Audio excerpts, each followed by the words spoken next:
Hello बच्चों, let's see this question. How do you separate two miscible liquids with boiling points that differ by less than 25 degree Celsius? चलिए इस question को solve करते हैं बच्चों। सबसे पहले तो ये देखते हैं कि इस क्वेश्चन को सॉल्व करने के लिए हमारे पास कौन से की कॉन्सेप्ट की जानकारी होनी चाहिए। देखिए ये जो सवाल हमारे सामने दिया हुआ है बच्चों, ये बेसिकली सेपरेशन का सवाल है और यहाँ पर separation of two miscible liquids दिया हुआ है। ठीक है, separation of two miscible liquids. Now what is miscible liquids? ऐसे लिक्विड्स जो आपस में घुल सकते हैं, आपस में मिल सकते हैं। ठीक है, उनको हम लोग बोलते हैं मिसिबल लिक्विड्स। देखिए जनरली जब हमारे पास लिक्विड्स के बीच में डिफरेंस होता है, ठीक है, for liquids having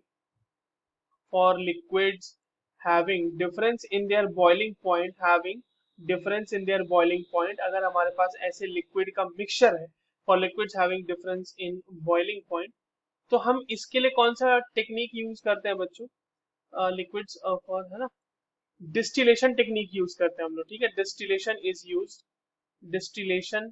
distillation is use for separation.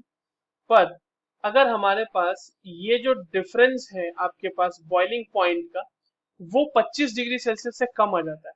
ठीक है, if difference in boiling point is less than 25 degree Celsius, अगर 25 डिग्री सेल्सियस से कम आ जाता है, ठीक है, तो इसके लिए जो टेक्निक यूज की जाती है बच्चों, वो कहलाती है फ्रैक्शनल डिस्टिलेशन।